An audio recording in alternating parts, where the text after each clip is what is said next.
to the computer and okay, I think we're recording. So welcome to, well, okay, I should say welcome to the second Logos training from Striving for Eternity.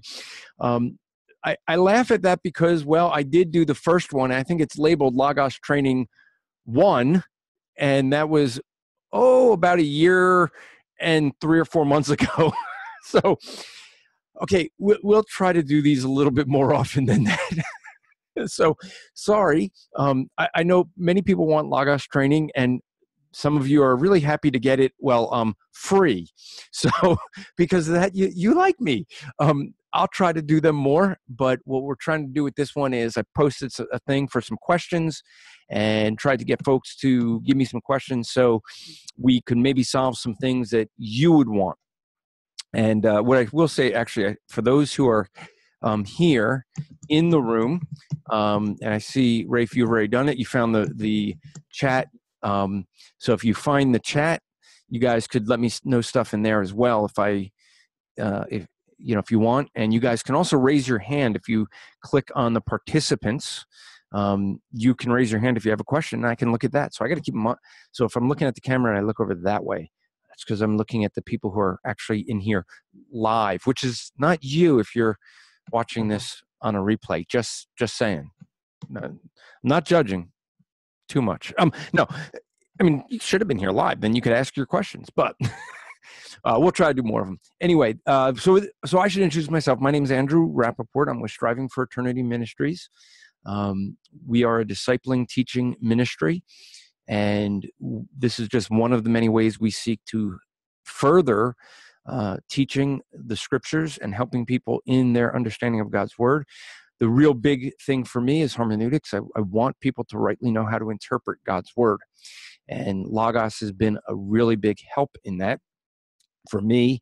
And so I figure let others learn as well. Now, why am I teaching this? Well, actually, Logos has the Logos Camp, and I cannot strongly recommend that enough. I think Logos, and just so you understand, I am a developer by trade, and I do software development. And I think Logos is probably the best software package I've ever seen, whether Christian or secular. I think it's one of the best I've ever seen. Does it cost a lot? Yeah, but it's worth it. So I think that it's one of the best packages. I think that I also think that the Logos Camp with Morris Proctor, Morris is probably the best instructor I've seen in anything, whether Christian or secular, with training. Just does a phenomenal job. I cannot recommend that enough. Okay, if you can, I think it's mpseminars.com, or just do a search for Morris Proctor or Logos Camp and find out when they're in your area, or contact them and have them come to your area. I'm still trying to get them to come to my church, but we just haven't been able to work it out yet. I got to do another appeal to them, but I do recommend that strongly. So, but why am I teaching it? I use Logos. I've been a Logos user since 1994. Use it heavily, and I'm gonna have to mute Stan because he types very loudly. Sorry, Stan. So he's giving me a thumbs up. Those watching heard that. So and Stan, if you want to unmute at any time, feel free. But I'm a big user of Logos. I've learned a lot of tricks and tips and things like that. I've been working. We were talking before we went live. I was mentioning that I have been working on my Logos library for a long time, since 1994. So I have probably about 50,000 volumes in my Logos library. That's a lot, but it's over a long period of time. And well, I'm Jewish. I want great deals, so I wait for them to put big packages together. Yes, I have a bunch of books I don't need, but so that's the introduction. I really should also recommend, if you want to go to strivingforeternity.org, and there you'd be able to find out more about our ministry. Let me tell you one other link to go to. It is our partner page. And so I got a shorter link so it's easier to do, but it's bit.ly.com, bit.ly.com/SFE, that stands for Striving for Eternity, SFE Logos.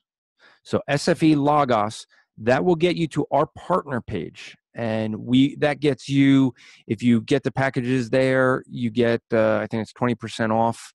And if you're just buying Logos for the first time, we have a bunch of books that you can get free that we have worked out with Logos to offer, so we can offer it to you. You get them free with the 20% off. So if you're thinking about Logos and you want to get it, or you've been using it on your phone, or you got it free and want to get one of the packages, I would suggest doing that. So that being said, let me share my screen, because no one wants to look at this ugly mug. I understand. You will get over the nightmares, I'm sure, of seeing this face, but now you can see something better. It's Logos. All right.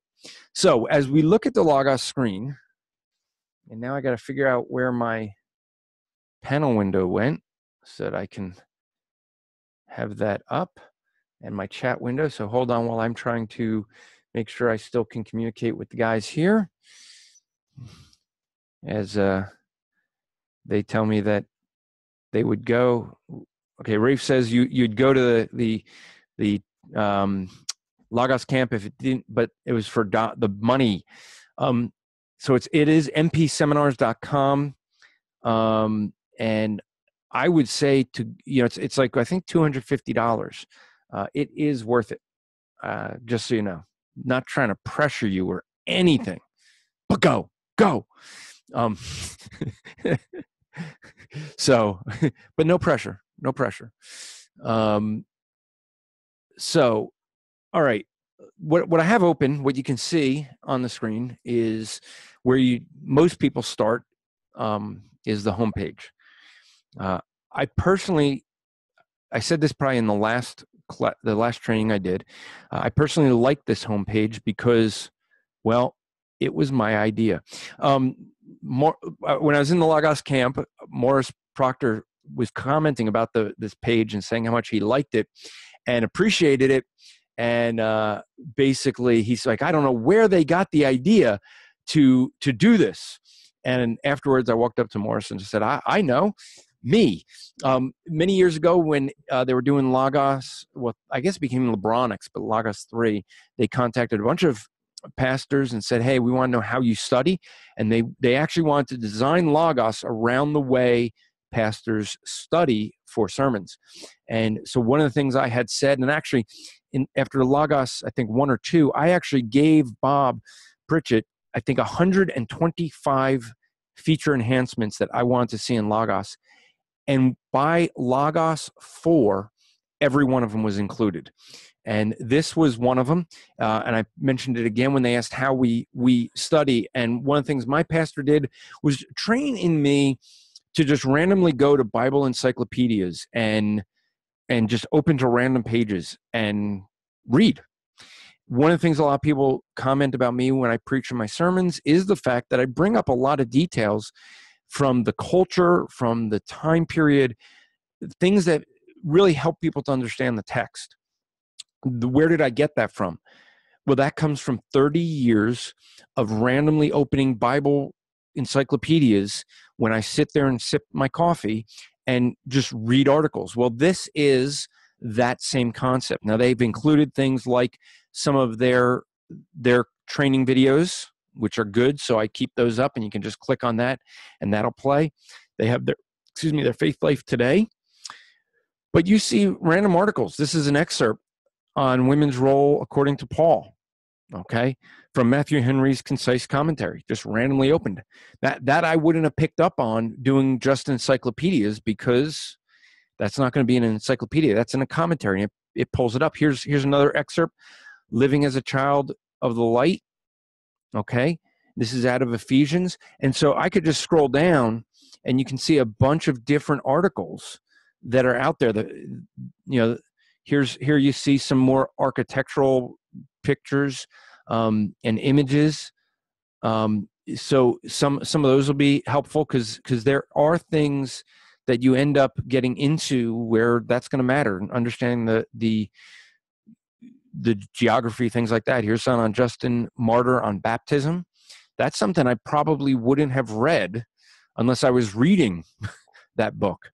And so just doing that randomly, you can just click on one of these articles, okay? And what you're going to do, you can hover over it and read the article if there's more, but you can just click on it and opens up the article, and you can just read that one article. And when you're done, you can just close it and then go back to your home page, and you're right back to where you were. You can read another article. You know, and the nice thing about doing this is if you just invest a little bit of time over many, many years, you start picking up little details. And some of the details, what you're going to pick up is stuff that you may use much later in your study, because you might go, hey, wait, I read something about that years ago. I know this because I do it often. I go, I read something about Justin Martyr and baptism, and it struck me, and maybe I go back to it. So that is one of the reasons I recommend as a thing is to do that. Also, what you could do on here is you have a prayer list, and here you see my prayer list, how I pray each day. And yes, so as you can see, I actually pray each day. I have 31 attributes of God. That's how I start my prayer. Then I get into thanksgivings and things like that. And so I do say that some of the things with the Logos is I have to do them in order. You see, I had to number them 01 and then give it a category.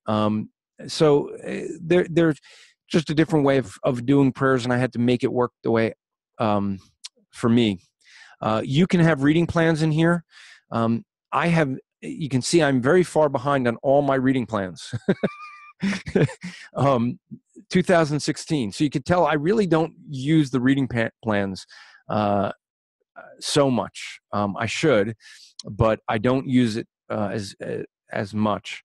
Some of the courses that I have with them. So really what this becomes is kind of a one-stop shop for just come in the morning. If you use the reading plans, I mean, this is reading through Augustus, but here's a reading plan that was set up for reading through Jonah. But you can have whatever reading plan you design. You can put a reading plan in here and just start with your reading plan, take a course maybe, do your prayer, have a random article, and it's all right here. So this is a good way to start the day. Now I got to be careful because my pastor just entered the room, so I have to be very careful now. But so yeah, so I do recommend it as a great tip for folks is just start with the homepage. Starting with the homepage, if you set up the reading plans, you set up if you have any courses, you have your prayer list, and you just have these random articles, you'll get just getting into that habit becomes something really good to do. So let me go through some things that we had questions on. Basically, I came up with a blank. Hey, Joe. He's getting his camera set up. All right. So one of the questions that we had was basically more going to be for pastors. And the question was that someone wants to put, they want to know how it's possible to take sermon notes and get them straight into Logos. So if you were starting a sermon, one of the things you could do is go to the guides and do this sermon starter guide. Okay. That's one way. That's if you don't have, like, you're not sure what type of sermon you want to do. This sermon starter guide lets you do, I guess the last one I looked at as an example was judgment. But if I want to do something on judgment, I can click that. And this is going to go through stuff to try to gather to help you start a sermon. Okay, that's for starting a sermon. But if you're working on a sermon, what you want to do is go to documents, and right here they have a thing for sermons, and that's what you'd click. So I'm gonna open one that I started just. Which one was this that I started for here? I think this was the one that I grabbed. All right, I just tried putting some things in women's role in the church on 1 Timothy 2:8 to 15. So I just put some as an example if you want to end up using this. So I put my title in here and the author and the audience, all this stuff you can fill out, the occasion. This is really good if you happen to be preaching at multiple churches, or and you don't, you don't want to preach the same thing at the same church, or if you're this is really going to be helpful if you have someone that preaches more topically, I think, and they might go through the same sermon at the same church. So that's where this would come in handy. I don't have a lot in here. I just have the sermon text and some things in here. But what you can do in here is you can include, you can create things that are handouts and questions. So you have things that are just text. So if I just want to look at the text, I could look at slides.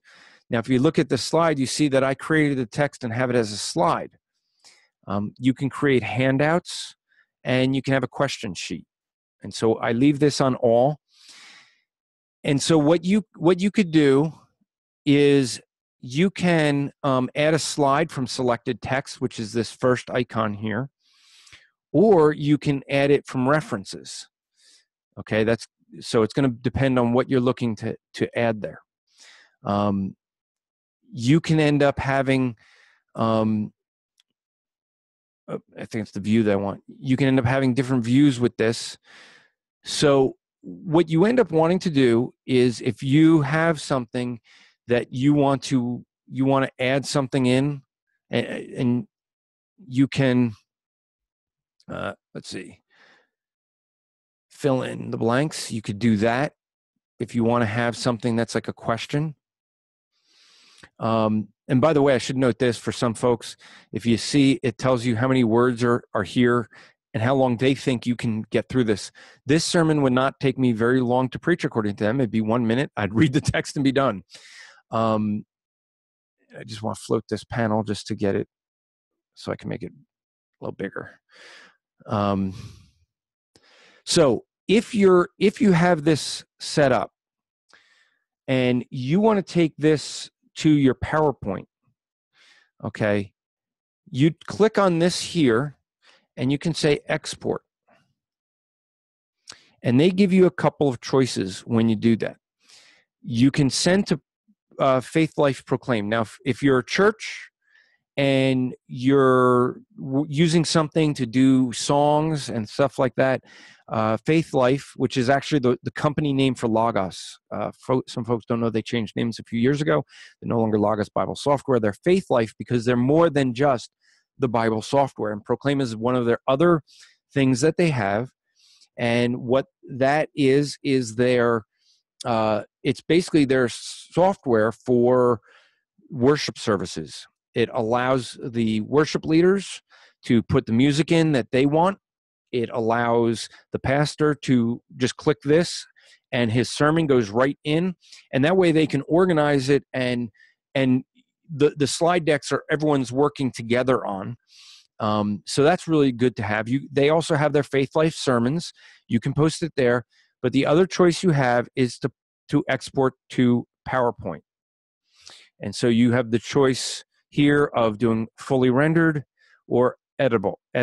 So you can choose that, and then I'm going to close that out. But that would be how you get your sermon. If you have your sermon notes using the document sermons, that's how you can get that right into PowerPoint.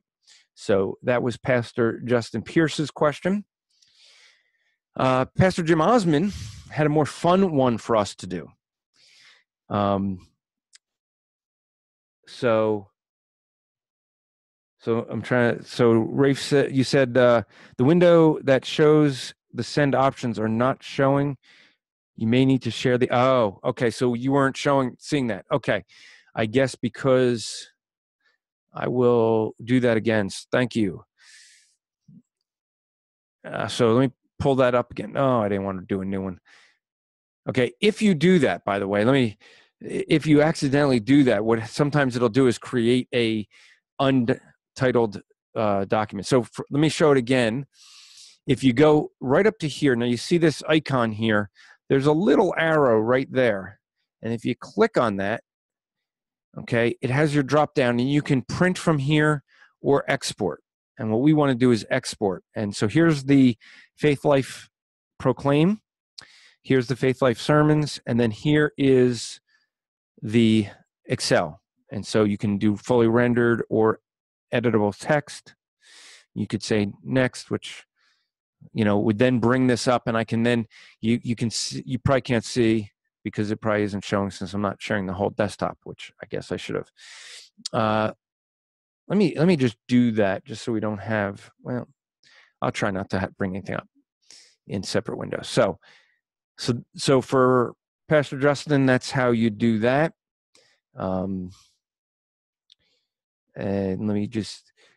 And if you guys who are here, I'll just, for you, if you guys look at the bottom of your screen, there's a thing that says participants, and under the participants, there is a thing to raise your hand. So if you raise your hand, I keep looking over at to see if anyone has their hand raised so that I can answer any of your questions who are here live. And so Joe is raising his hand over and over and over. He's raising his hand, unraising it, raising it, lowering it, raising and lowering it. He's clearly abusing the I should put the video on so you could see what he was just doing. He was raising his hands literally in the camera and putting them down. All right. So Pastor Jim Osmond from Idaho, by the way, just did a podcast with him on the Rappaport. If you're not subscribed to the Rappaport, I recommend you to listen. It's a 2-minute daily podcast, so you can get through it pretty quick. But every week, we do a weekly one that's an hour long, and we have some interviews coming up over the next couple. And Pastor Jim Osmond has written some books on spiritual warfare and things like that, and selling the stairway to heaven, things like that. So it was a good interview, but not one that was very serious because he and I like to joke around. But he had a serious question he wanted.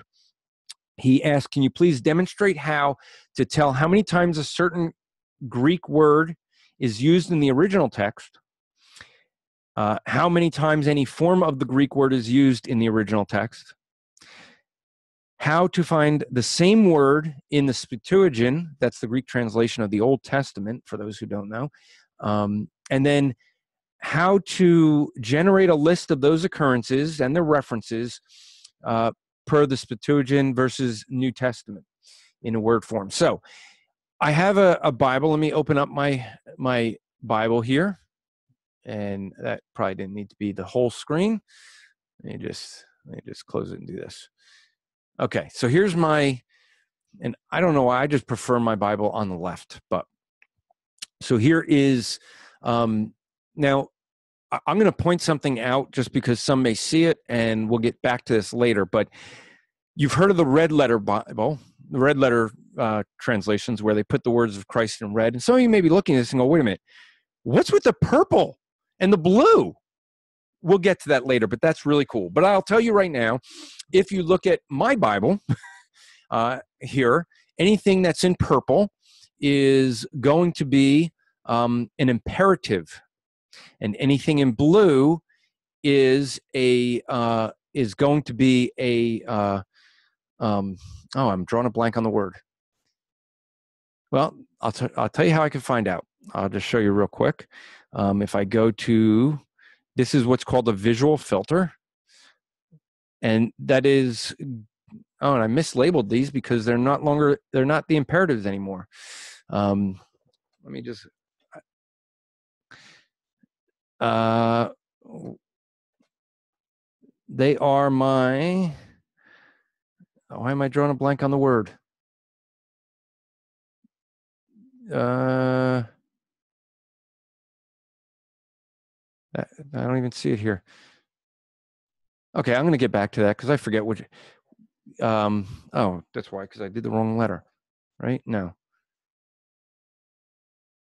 Okay. Well, let me show what this is since I brought it up, and then we'll get back to his. So I have what's called a visual filter, and let me bring the Hebrew one up because they're a little different, and we'll get back to these later. But what I have here is, this looks really crazy, doesn't it? This is @A. What you do to get this, so definitive article, that's what it is. I'm sorry about that. But so I'm going to change this because this is more than just the imperatives. That's how I started it. I was playing with this. But what this allows you to do is visually color code, or you can do other things. I can change that blue to a red highlight. And when I do that and come back, everything becomes red, highlighted.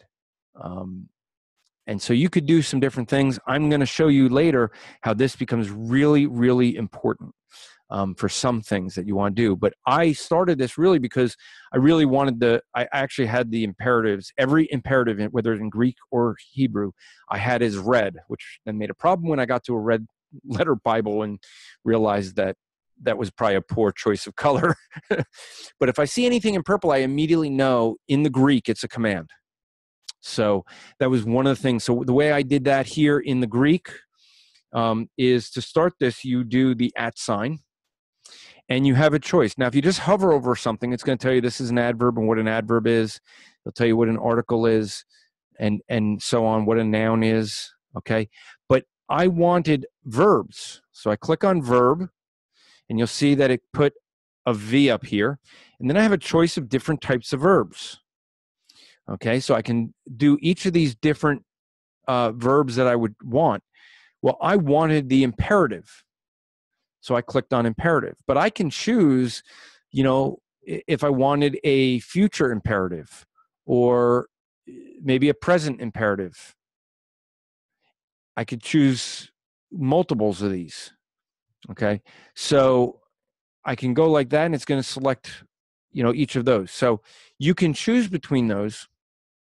And then what you do is once you have your choice, you can then choose how you want that to visually show in all caps. And so you see there's a lot of different choices that you have. I'm going to choose this one just because I have no idea what that'll look like. And just to see. Okay, there we go. So there it just puts a big arrow pointer in the margin where that is. I can put it on fire. And so somewhere on this line, we should get, yeah, so there we have some words on fire. And do note that this one was this imperative and this one, even though this is present imperative, picks up different stuff. This is no longer purple because the second one comes after it. So these go in order. This word take, because on this one we had chose a present imperative. Well, this one must not be a present imperative. In fact, it's an aorist imperative. And so this one's going to stay purple, just something to be aware of. And then you can get rid of them by clicking on this little delete, and that'll be gone. I'm going to come back to this later because this was a trick that I used to verify something that a lot of people say when it comes to the book of Genesis and the word yom, the day, whether the day literally means a 24-hour day. So stay tuned for that. I want to first answer Pastor Jim's question. So we come in here and we want to look up a Greek word. And so I will close these out so we don't get distracted. I'm going to look up the word pursue, and I have not done this beforehand. What I did was I right-clicked on the word pursue, and I want to go to this one with the rings on it, okay? This is called the lemma. For folks who may not know or didn't watch the previous class that we did, a lemma is going to be like a dictionary lookup. You have the word loved, and you go to look it up in the bio in a dictionary. Well, you don't look up in a dictionary. You don't look up loved in the dictionary. And what I'm going to do, actually, I want to share my desktop just so that, just in case you're not seeing the pop-up screens. I want to make sure. So now I got to bring my chat up. So Rafe, if you could, when I pull my chat back up, just let me know. Come on. All right. Let me know if I'm going to pull up a side screen. Just let me know that. Do you guys see here the pull up menu there? Okay. All right. So, and Rafe, just so you know, so, and for everyone that's using Zoom and new to it, the one trick with this is if you go to the bottom and you're move that. If you go to the bottom and you'll see a thing for participants, that's where you can raise your hand to ask a question. And there's also a thing for chat. And so, but once you send someone privately, then you get, it defaults to just a private conversation. So just so you know, so you may want to, if you send someone and you want it to go to everyone, just so you know. So, okay, so I click on Pursuit. I want to go to these rings here, and this is going to be your dictionary lookup. So like with the word loved, you're going to actually in a dictionary look up the word love, not loved. And it's going to give you the definition for love and then talk about loved. So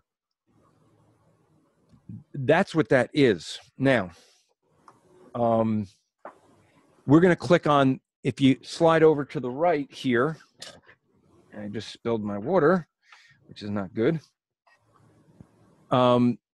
If you go look at the right from there, if I can find what happened to my mouse that I just spilled water on. Okay.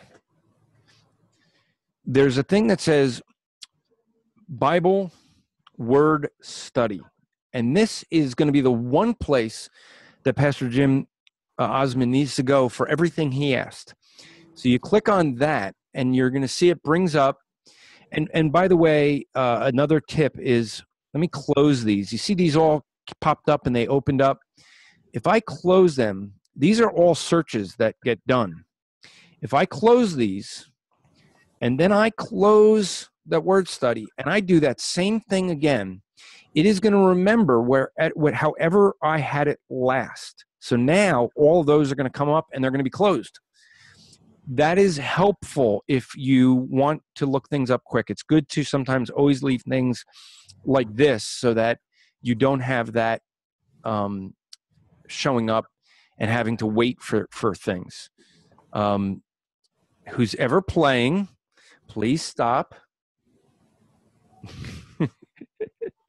People are drawing on the screen, playing with the tools. Whoops, sorry. I should have known it was John Wilkinson.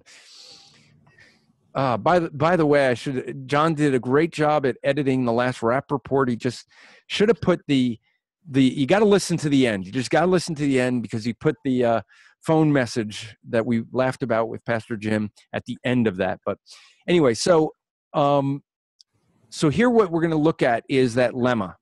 That's that dictionary definition. This top one is just for you to put some descriptions and stuff that you want to put in there. Here's going to be the lemma. It's going to tell you from here, you can click on more and it's going to go through all of your, whatever tools you have. If you have the package and you want to hear how it sounds, you can click this. Dioko. And you can now know that that's pronounced Dioko. You can, with one click, if you need to click on any of these, just click on it and it brings you right to that word in those volumes. I obviously have too many language works. What you can also do in here, though, if you are familiar with the morphology charts, you can click on those. And what this does, it gives you all of them in how many times this word is used in the different forms. This is one of the questions he wanted to know. So just one click, you can bring up this morphology chart and you can see that in this case, we have this verb and you can see the meaning here.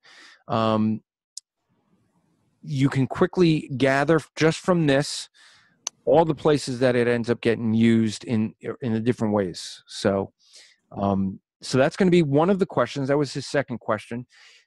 He wanted to know how many times this word appears. Well, what I could do is, first I'm going to go to the translation. Mine is the ESV. And if I look right over here, okay, I can see that this Greek lemma is used 45 times. I can see how it's translated. If I want to see the words that times that it's translated just persecute, I can click on that. But that's not the case for ours. Ours, it was translated pursue. So I click on this one, and I can quickly see it's 8 out of 45. Here's all those verses that's translated out this way. If I want to get all of them, I can just click on this word itself, and that's going to give me, I clicked on it twice, sorry. I click on it, and that gives me, here's persecute is 30 out of 45. Here's pursue, seek, press. Now, if I want to, as he had wanted to know, he wanted to generate a list from here. What I can do is up here in settings, by the way, I can change which translation in case you want to do that. I closed that. Sorry about that. What I can do is if I go to this top bar and I right click, I can say save as passage list. And I click on that, and that brings up all of those words in the Greek, how they were, by the way that they were translated, you know, that grouping, and I have them all here. Now, the nice thing is, if I'm going through this and using this for some reason, I can actually do some things in this. I can say, well, you know, I read this verse, and that's not one of that I want in my list. I could just delete that. I don't want this one, I delete it. I don't want this one, I delete it. I want to give it a different heading.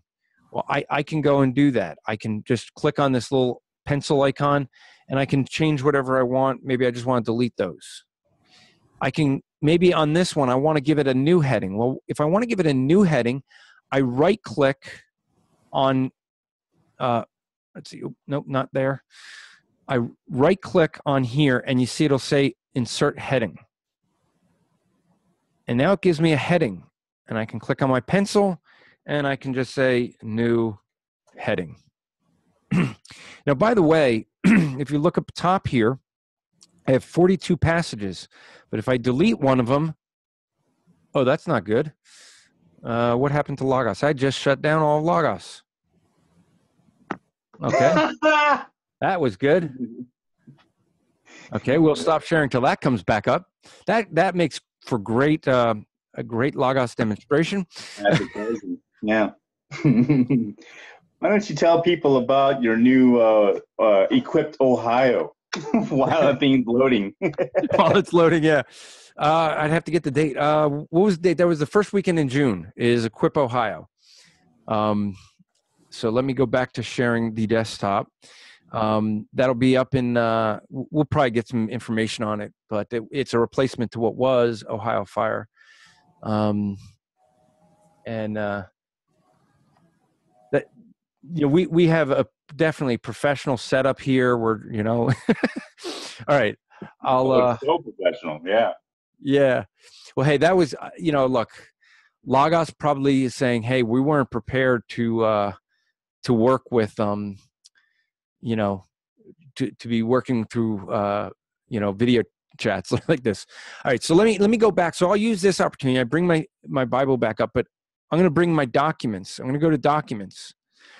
And now what I could do is I can look under, and I have this organized by type so that I could find it quick, but my passage list. And what I would be able to find is right here, you see it was edited today, is the Word Bible Study that I was just working on, and I can click that. And I guess we didn't get our heading changed. We'll change that again to New Heading. And you see that this says 42 passages. Well, if I go and delete some, you see it's 41 and 40. So if you ever have to see how many passages you have, they're right up there. Let's go back to our word study, though, because the other question that Pastor Jim had asked was he wanted to know about the Septuagint. So now this time you notice how my lemma comes up and my translation comes up, but nothing else. But I have this one right here that is my Septuagint. So I can click on that. And this is going to be this word in the Septuagint, the Greek translation of the Old Testament. And now, instead of English translations, you have Hebrew. So this word, 45 times in the Greek, 77 times in the Old Testament. And again, if I want to create a passage guide from there, I can just right click on the top and then hit Save Passage List. And that will take this list and it creates my passage list from there. Now, one thing to note, the last time what I did is I clicked on this word and it gave me all the verses. I didn't do that this time. And if you notice, here's where there's no equivalent. Here's where each of the Hebrew words and all of the uses. But maybe I only want, those three. Well, I can click that. And let's see what happens if I do that. I only get those. So if you are interested just in one of these slivers, then you can do that and you'll only get that as your passage guide. But if you want all of them, you can either click this or I could put that sliver back in and then make a passage guide and it would give me the whole thing. By the way, notice the naming on this, okay?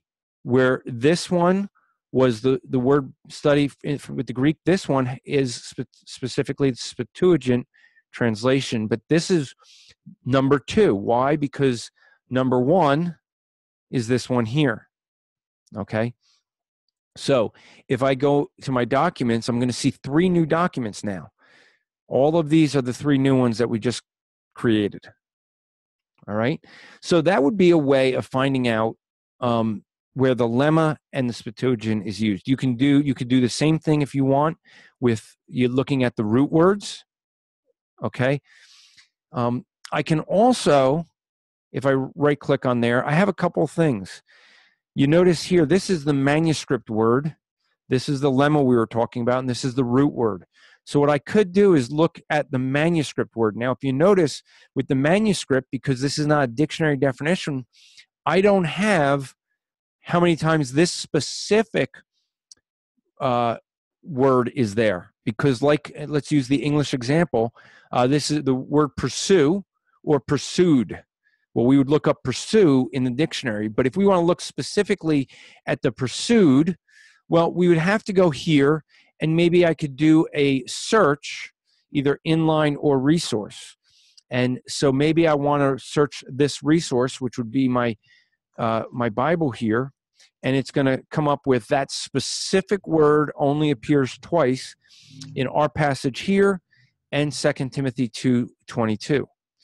And so what you end up seeing here is this specific, tense and mood only shows up that way. So if you're looking for that specific word, you'd have to do that. That's a little bit of a difference. So that would be how we do something like that. Let me take this moment to ask if there's anyone here in the room that has any questions. While you're thinking about that, I should scroll down so that I could see them. I got one real fast. Okay. Do a word search of the word free will. Is it in there? I don't know. Are you trying to create theological problems? All right, so let's. Okay. I love you. I'll be quiet. I'm sorry. Let's do your search, right? So because I'll show this little tip. This is a helpful one that I do sometimes. I'm in my Bible. I want to do a search of everywhere where a word appears. So free will, we're going to want to say in quotes, free will. We want that. And well, I'm sorry, John, but free and will isn't in there. I'm sorry. According to Leighton Flowers, though, it is so. Yeah. So, but if I do free will without quotes, we see will and free. And now I did that because I do want to show this. There is a difference in how you do those searches. If will and free are near each other, and they are 58 times, where they're in the same verse, that's going to show up. Okay? So I'm going to come back to this because when I show a tip, I'm going to show you how that becomes really helpful as a tip. So we created a bunch of documents, by the way, that I really don't want. One thing I like to do, because I like to keep this clean and tidy, I right click on that study that we did and I just delete. And so that is on, when I go and I do some things like that, I like to do that just to clean it up. So let me show you something that I had done. Maybe some of you have heard this before. If you go to Genesis 1, I'll just go there. And one of the things that people say is there's discussion on the word day. If I look right here, I see this word day. I can see at the bottom, when I hover over the word, I can't use my mouse to do it. But if you look at the bottom, it has this a little bit of when I hover, it tells me Yom in Hebrew. It tells me it's a noun, common, singular, absolute. It gives me a Strong's Hebrew numbering. But if I right click on this word Yom and I go to the lemma, I can do a word study. And so the question here is, does Yom always mean a 24-hour day? Sometimes it does. Sometimes it doesn't. So I have my study up. I close the root because I don't use that as much. But what I do like is the sense. This is something Logos gives you where their scholars have told you that they think the word Yom could have these different meanings, these different senses. So day meaning sunset, day meaning a time period, an event. You see all these different ways, the different senses of it. And here you can see each one of those, how often. So overwhelmingly, it's meaning sunset and time period. And so you can see the numbers there. And you have your nice little graphs here. These graphs, by the way, the first number is how many times it has in this sense. The second number is the total. All right. Here's the thing, though. What you end up seeing over here is showing you in Judges, there's 36 uses of that word. And the taller this graph is, it's going to mean how many of the times it's appearing in that book. So you can quickly see certain books have it proportionally compared to the size of the book more than others. Okay, even though Genesis has it 78 times, if you compare it to a book, which one of these is big, like Joshua is 48, and yet it has a bigger band here, and that's because Joshua is a smaller book. So just so you can read that little chart. So, and also I could mention back for Pastor Jim, there's, if you want to get into the class frames and, things like that, you can look at examples and you see this is doing searches. It's going out to my library and grabbing all that. So you can use some of these things, if you want. So I do recommend you going through and checking all this. You could do, searching for the lemmas in the passage or textual, if you want to do that. So I would recommend, if you're not familiar with some of these, to just poke through and just look at what information you get. So I want to look up Yom. That's this one up here. And I would like to see if Yom is always meaning a 24-hour day. So what I want to do is I want to copy that.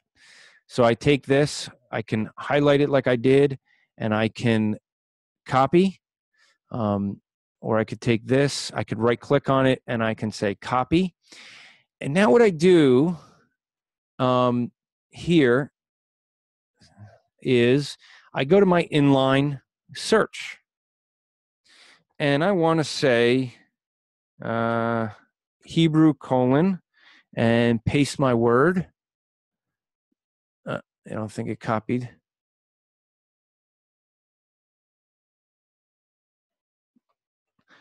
Then I copy it, I paste my word over here. Okay, and I hit return. Okay, and it'll start trying to give you your lemma right there. Oh, I should not have done that though.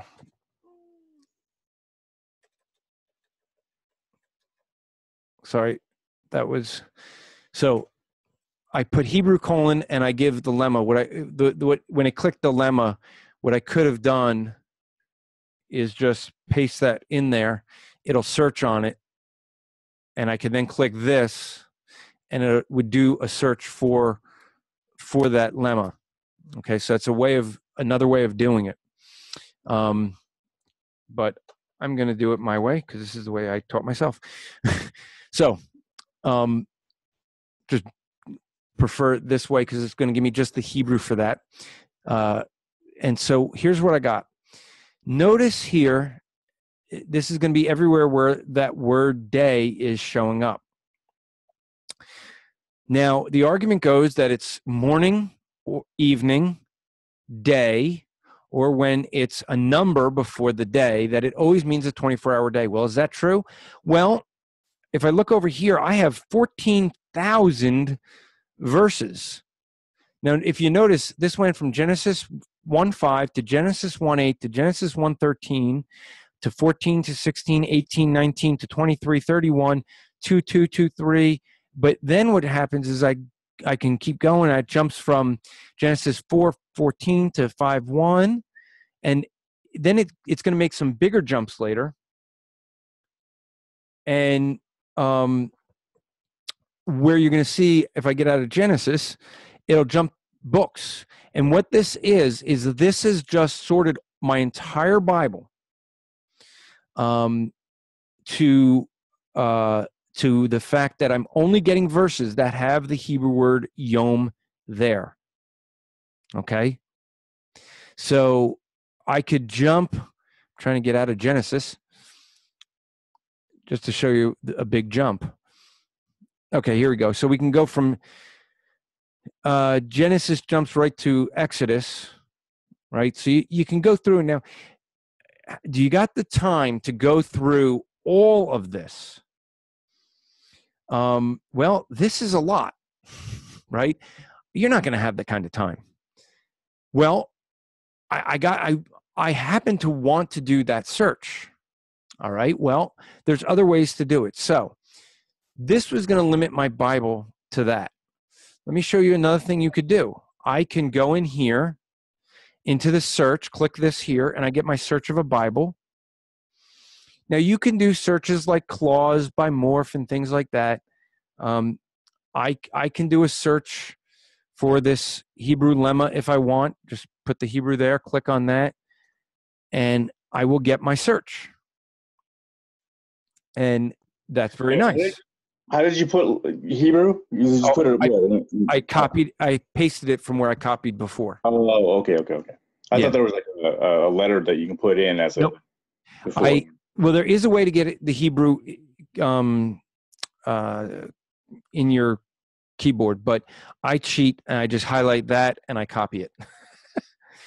And yet, someone's mentioning here, if you want the shortcut, you could put H:, paste that. Okay, that's what I was referring to. Right. I thought you could put an H: for Hebrew and then G: for yeah.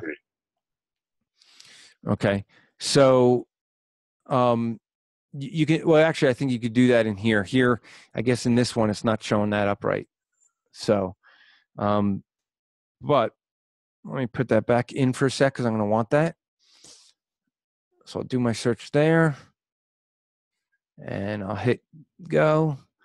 Okay. So as we go back on this side now, so this now is filtered. Well, that didn't give me what I wanted. I want the actual Hebrew. That becomes important because it's just giving me, it's not giving me everything. Did I miss? Oh, I misspelled it. That's why. All right. So when we look on this side, all right, I want to do that same search. And I'm going to misspell it the same way twice, really. And I paste it. All right. So here's all those verses that we have in the same list over here. That's kind of hard. Well, how do we want to do it? Well, what we could do is, and I'm going to cheat right now and show you that I've already done this, and I saved it as a passage list. So what I did is I did my search, and I'm going to now cheat a little because I want to just keep that search. So I'm going to copy that. That's the search that I had done when I was doing this. And I'm just going to put this in like that. So what are these words? Well, this is going to be the words for morning, near day, or evening, near day. Okay. So I want to find those mornings and those evenings. And I want to find it where it's in the same word as day. So you see evening, morning, day, evening, morning, day, evening, morning, day. So now I've got a much smaller list. Now, instead of this list here, this list here, 14,000, well, now I've limited it just to ones that say morning, evening, and day. And now this is a little bit more manageable of a list. It's only 73 verses. This I can go through and check each one, which I did, and find that there are some places where morning or evening with or near the word day don't always mean a literal 24-hour day. I had lunch with Dr. Jason Lyle, was talking to him about this today, and he said he words it as when morning and evening are in historical narratives. Why?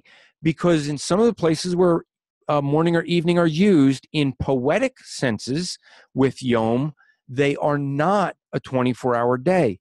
They're used in a figurative way.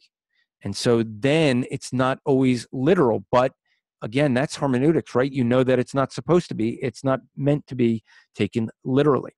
So when you Andrew, have that, are you bragging who you've been hanging out with? no. I mean, bragging and making you feel bad would be like letting that, we hung out, at my house and he joined my Bible study and, we had dinner at my house and that's all. it's over. That would be bragging. But just telling you I had lunch with him, that's not bragging. No, because there were other people there for lunch.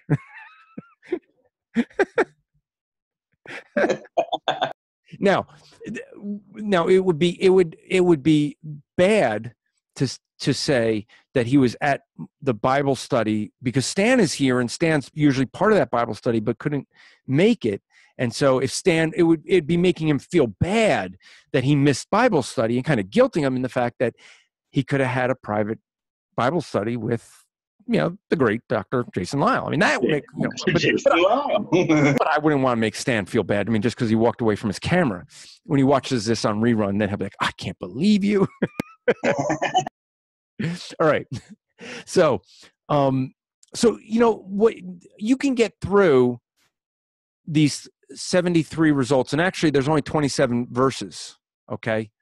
Now what I had done is I took these and I saved it as a list. Why? Because I wanted to, as you see here, I have here where I listed the verses that I had, and then I noticed something strange. I started classifying these. Morning is not used as a literal day, is not used as a literal, but neither is day. So you see in Isaiah 28:19, morning is not literal, but neither is day. So now you know what?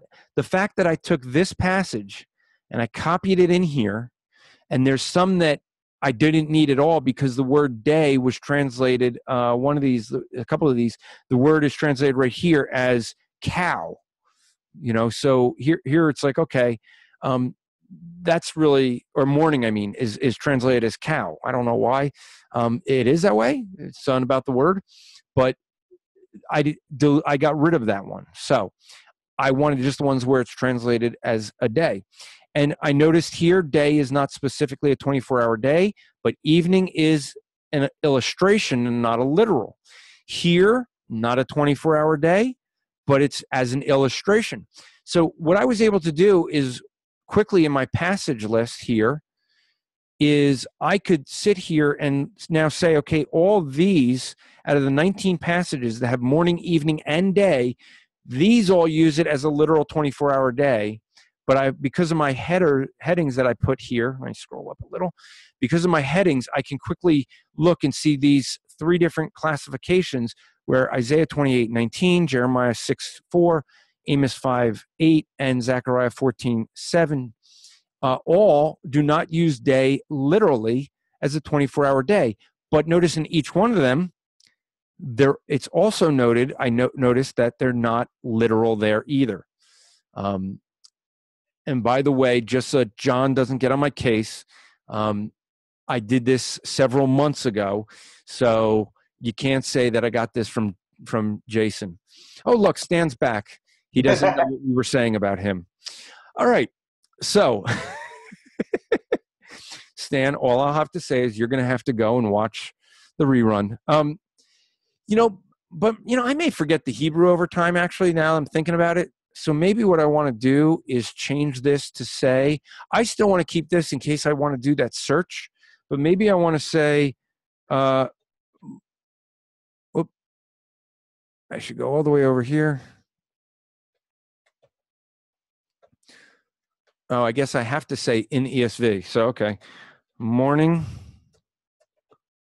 and evening near day. All right. So I do that.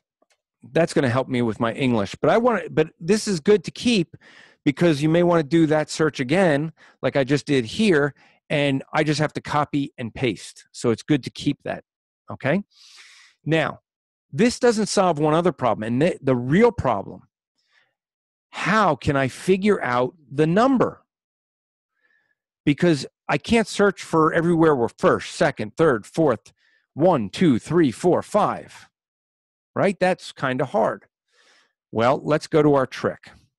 So here I have everywhere where the Hebrew word yom is, and I'm going to go up to the top here. All right, let's just go to.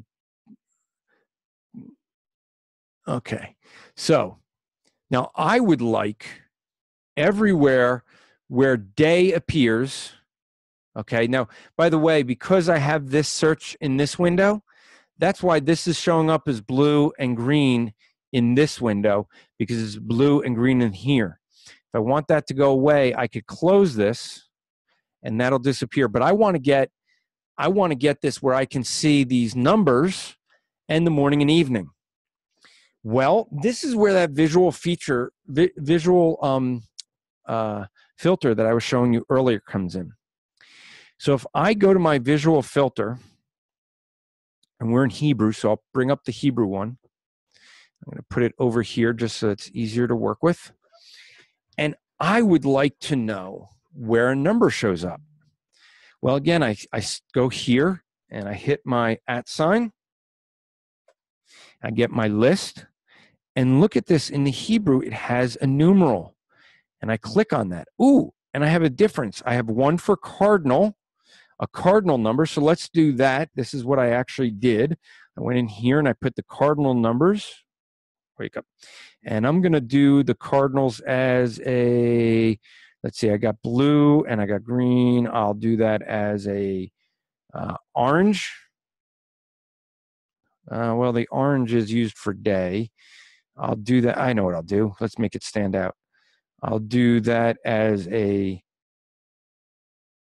I could do underline. What do we want to do? This is a darker green. We'll do the dark green. Okay. And then I come in here and I do @ sign and I do my numeral. And this time I'm going to say ordinal. And I'm going to make that one, I'll make that one purple. And now I come back over here to my Bible and look what just happened. All of my cardinal numbers are green. All my ordinal numbers are purple. And now I could do what you previously would have been very difficult to do.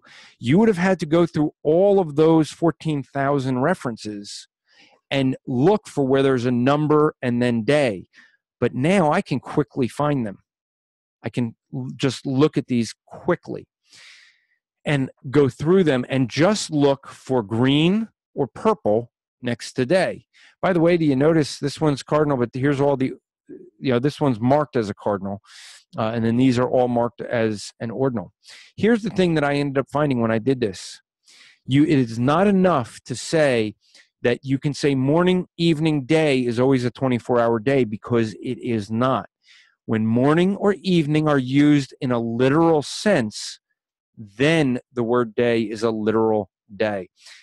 The other thing I noticed is that it is not enough to say that where the day is a number and then the word day, because there are, when I went through this, not in Genesis 1, but in elsewhere, I found where there were cardinal numbers, the ones in green, next to day, and it wasn't a 24-hour day. Here's the important thing, though. Everywhere where it's an ordinal number followed by day, it is always a 24-hour day. I was able to find that using this color coding to sort through this, so that as I skim through these, I don't have to care about this red one with day or any of these others. I only cared for the green or the purple. And I just went through looking for green and purple. So here, like here, you see all this page. I pretty much don't care about most of them. There's a purple one. That's the only one I'm interested in. And so what I did that, and I was able to go through all these. So I can say definitively by using my Logos that everywhere that the word Yom is used in the Hebrew Old Testament, and it's preceded by an ordinal number, it is always a 24-hour day. Everywhere where you have morning and evening in the same passage with day, and morning and evening are literal, so is the day. And so now what we do is we look at the first day, the first week of Genesis, in Genesis here, Genesis 1, and what we end up seeing is you have more evening and morning used literally, an ordinal number, and day. And you see that for each of these verses. And so with that, we can say, yes, now we have the formula for when a day is a 24-hour day in the Old Testament. Now, you also can go and look at some of the other writings, in Jewish literature, and start comparing that as well to see if that holds true. All right, so I'm going to get rid of these, just those two formattings. But one of the things I did, like I said, one of the things that you end up seeing with these visual filters is that here's my Old Testament. Now I still have these things highlighted, but as soon as I close my search window, okay, those will go away. I still have my word Yom there, so if I close that from the word study guide, those highlights go away. Now, because I'm saying here, my definitive articles, I wanted to put in blue. Now, I admit this was me playing, so I don't know that they'll stay in blue. I don't know there's a definitive purpose for that, but I just put that because I want to show really some contrast here for this. Now, you see here we have a command, be fruitful. That's an imperative. Multiply, that's an imperative. Fill, that's an imperative. Subdue, that's an imperative. Dominion, that's an imperative. Each of those are Hebrew verbs that are imperatives, things you must do. Now, in this case, should we do it? Well, no, that's Adam that must do those things. But it does help if you're looking for things that are imperatives. Let's go back to that what I was studying. I think that was so here what you end up seeing is this one's in red. And what I have I probably have one of the other filters set up. See if it's in the Greek. No, it's not from the Greek. I see. Yeah, that's in quotes because that's a quote from Christ. I'm assuming. And so this one's not my filter, but they have their built-in filters. If you don't want the red lettering, you can click on here, and this is their visual filters. And if you scroll down, I think I passed it. There is a way to shut off the red lettering if you don't like it. It's one of these. And by the way, you can shut off your own visual filters right here. Oh, here we go. So I think it's under here. No. Bible. Yeah, it's in the settings. Rafi was right about that. Yeah, it's under settings.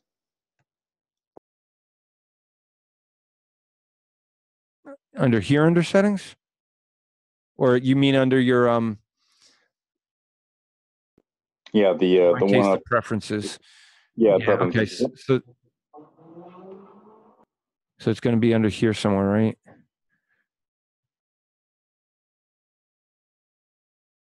In case you need the simplified versus traditional font for Chinese.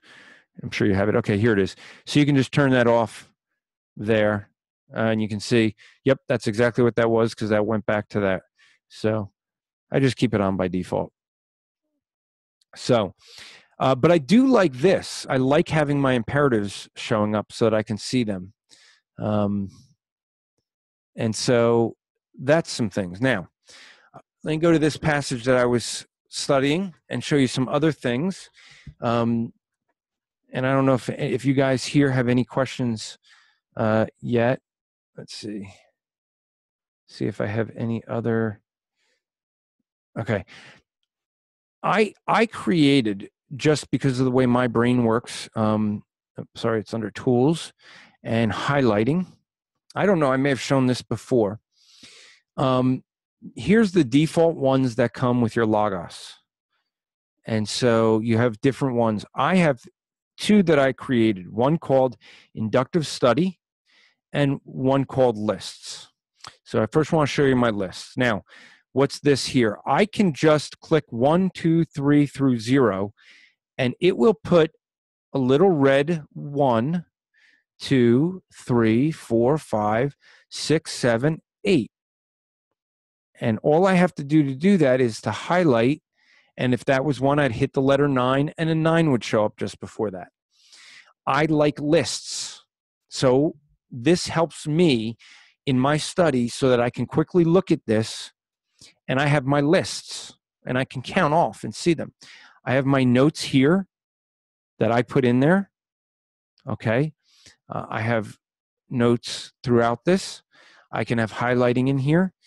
Now, this can get distracting, but I can go here to my visual filters, and at the bottom, I can shut all of my filters off. I could have passage lists if I want to show them, but I can shut all my notes off, and the text is much cleaner. You see? So you can easily toggle these if you want. Now, if you want them all gone, I would say clicking this one and just always keeping these checked. Now, that one's not checked for good reason. I'll get to that in a moment. All right. Can I also chime in and say, if you have a Faith Life account and you connect your Logos with the Faith Life account, you actually get to see all the comments and notes of other people from all around the world who have added their thoughts or their references and such. And it's a really handy tool to have. I don't know if you've ever done that before or not, but I actually have notes, or I've learned a lot from other people's input. Yeah, so let me go. And I should mention again, because here's my special offer page. If you go to bitly.com, bit.ly.com/SFE, stands for Striving for Eternity, Logos, SFE Logos, all lowercase, you get to this special offer page. And that's the partner page that we at Striving for Eternity have with Logos. And what you get there is 20% off. And you use this coupon code that's right here. They're saying 10% off. I think it's 20. I forget. I thought it was 20. But use this coupon code. Maybe they changed it on me, actually. And you get 10% off a base package plus 5 books. And so you could choose. Now, I'm logged in, so I already own these books. But you could choose any of these first 5 books as a free book when you get one of their base packages. And so they're all right here. So that's something you could get if you want to upgrade your packages, save some money, and get some free books. And, well, I'm Jewish. I love free. So in Faith Life, and I'm having a different reason why I'm going here, is to go to the Striving for Eternity and this is our group at Striving for Eternity. And so what you see here, and we don't use it a whole lot, but we've kind of been playing with it and trying to use it more. So here you see someone that put in, a reading plan, and you can have different notes in here. So it's a good way to get a hold of me, because I do, if people put stuff in there. But here's a note that I put as I was preparing a sermon text on 1 Corinthians 15:10. So if I go there,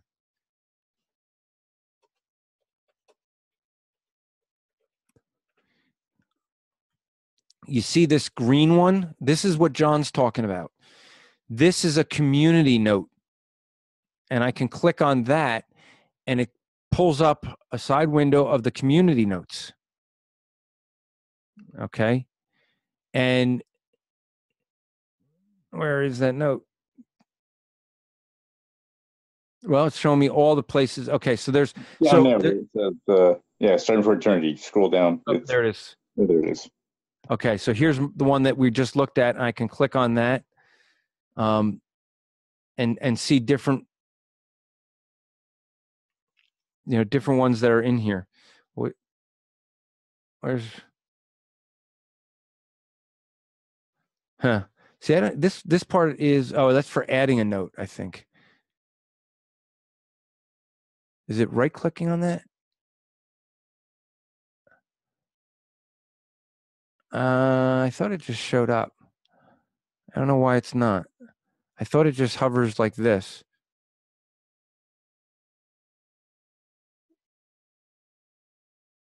No, yeah, it just says show community notes. And so you just click on it, and then it opens up a window. Yeah, so why is it not? I mean, I put that note in there. Yeah. I don't know why it's not. Because here's the note, right? And it's linked to that. So you can put. So I wonder if. Let me see the visual cues. Maybe so in verse 23, there's another community note. Just click on that and see if that pops up also. And that's someone else's community note. Oh, yeah, I see where you're talking. Okay. So you see, that one right there. Show community notes. And now you can see that person's community note right there. Yeah.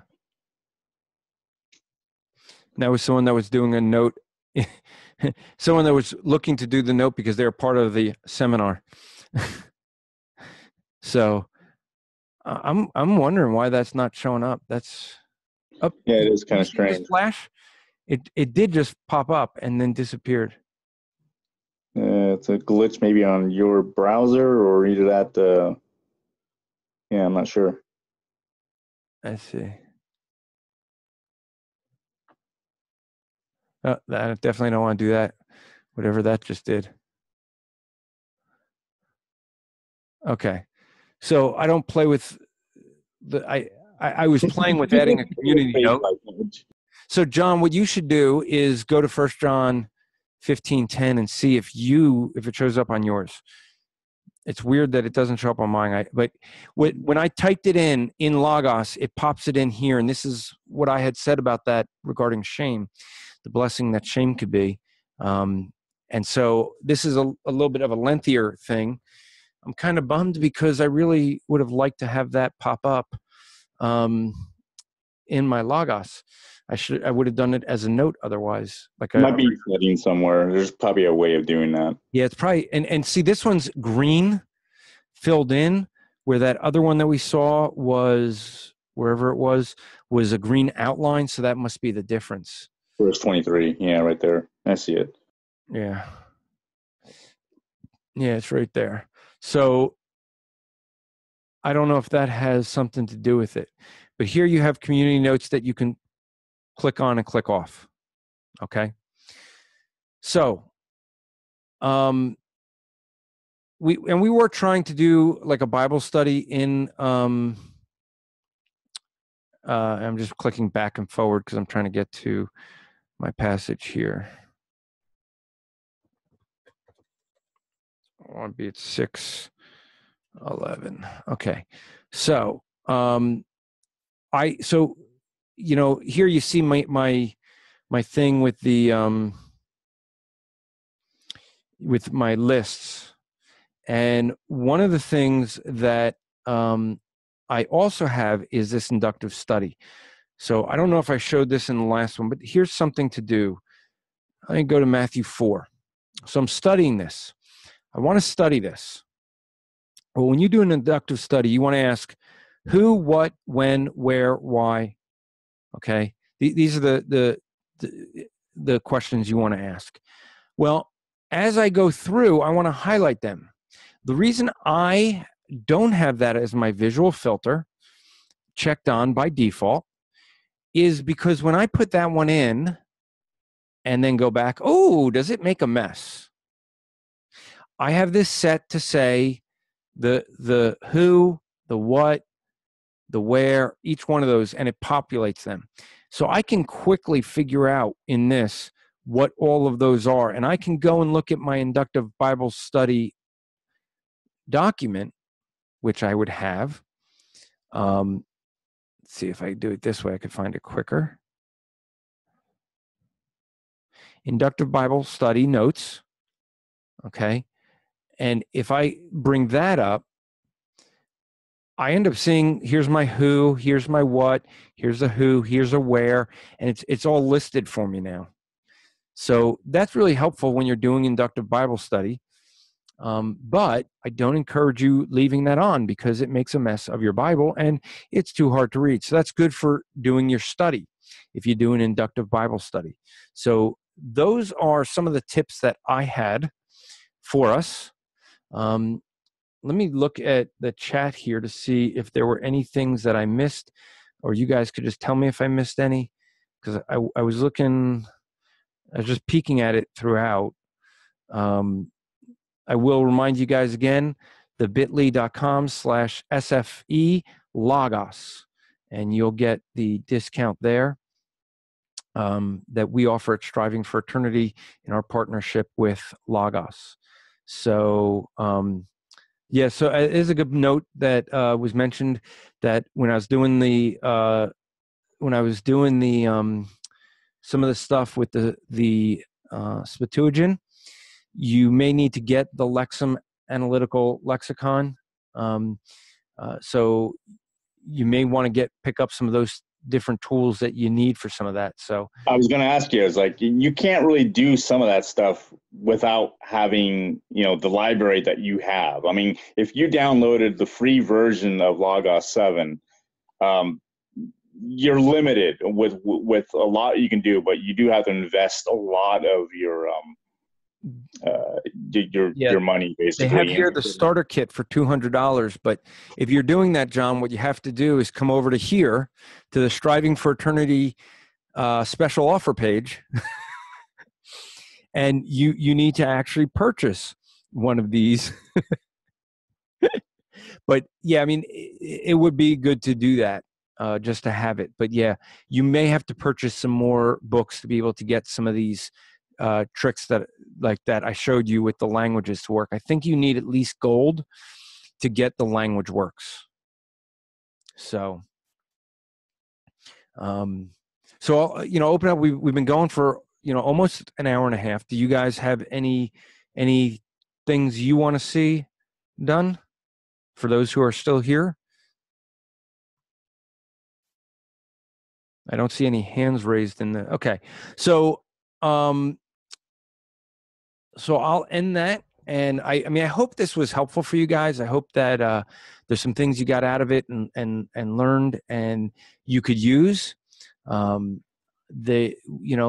going to try to do these more than once every year and a half or whatever it was, year and a quarter. But it is something I'll try to do more of. I think that they're helpful for folks. And that's why we're doing it. We want to be, we want it to be helpful to you. So, if you find this helpful, let us know. I will be putting this for those here. I'll get this up on YouTube, on the Striving for Eternity channel on YouTube, so you'll be able to find it there. So that might be some things. I should recommend you go to strivingforeternity.org, check out some of the discipling tools that we have. You can pick up my book, What Do They Believe, which is a systematic theology of the major Western religions. You can pick up What Do We Believe, which is a systematic theology of Christianity. And you can also go there and look under podcasts, and you could subscribe to the Rappaport and get a daily 2-minute teaching there, and see what other stuff we have on the weekly one. So, Rafe, you got your hand up. So, Sure. So I've been having a problem, and I wanted to ask you if you've ever had the same problem. So when it comes to the Bible study Word Guide, for about probably 6 months now, what'll happen is when I go to look at my Septuagint section ring, I have an iMac, so it's not a space of screen problem. The words overlap; they conjoin together. And some other people have had that problem, and they said that they've taken care of the Windows problem, but the Mac for some reason hasn't been taken care of. But you didn't look like you had the problem tonight, so I was wondering if you've ever experienced that problem. So you go to your word study guide. Yep. Let me share the screen again so that we can get a. Okay, so when you're saying, where is it that you had overlap? Sure. So on the Septuagint translation ring, what'll happen many times is those lines will overlap, and the words will overlap, and it'll just look all ugly, and it's almost unbearable. Yeah. Yes, I used to have that. Uh-huh. Okay, so here might be the thing. Let's go back to home. And this is another trick that might be helpful to folks, because I purposely left these up. If you look up at the top, you see I have one resource updated. What was the resource? Well, if I click on this, it was my Jesus followers in the Roman Empire. That was updated. Okay, that's good. Thank you. But I also had a new release. I have 7.14 SR1. I can click on here and bring up release notes, and that will bring up my browser. And so let's see. They fixed a crash in the Atlas tool, fixed a bug in the indexing to never complete successfully on computers with 4 gig of RAM. Homepage sidebar. So maybe it wasn't that one, but I might be able to go to a previous release notes. And if I go through these, I probably could find where maybe that was fixed. I did used to have that problem. Okay. And you're right. It's if I just click on home again, I'm not having that problem anymore. I did notice that in the past, but I didn't even notice that they fixed it. They stopped showing these ones over here is what they're doing. I haven't looked in maybe a few weeks, so maybe they did fix it. Who knows? Yeah. Or maybe you need to update. I keep it online, so it's always up. Whenever an update comes out, it's always able to get an update. Yeah. So, all right. Well, those are some tips and tricks for Logos for today. Hope that they were helpful, especially for those of you who are trying to defend Genesis chapter 1.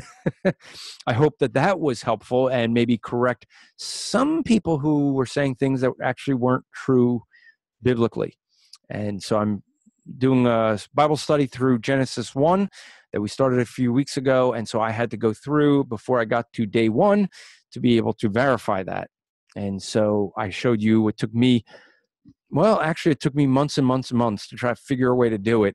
When I finally figured out the visual filtering, I was like, wow, I know how to use this, because I knew exactly what I wanted to do with it. So that was really cool to me. What did I do? I went and got a friend of mine and quickly called him and said, check this out, and shared my screen with him and said, look what I discovered. And he was like, cool.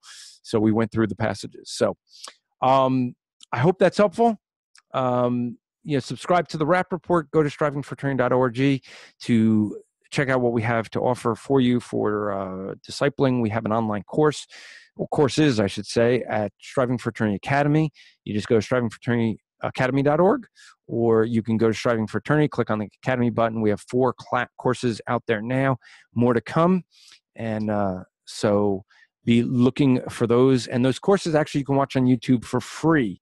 The syllabus costs $25, and we do encourage you to get a syllabus because that's actually how we fund those classes. We try to offer everything like this for free. We don't get paid for it. Yet we do work on donations, and we do need to support these sort of things.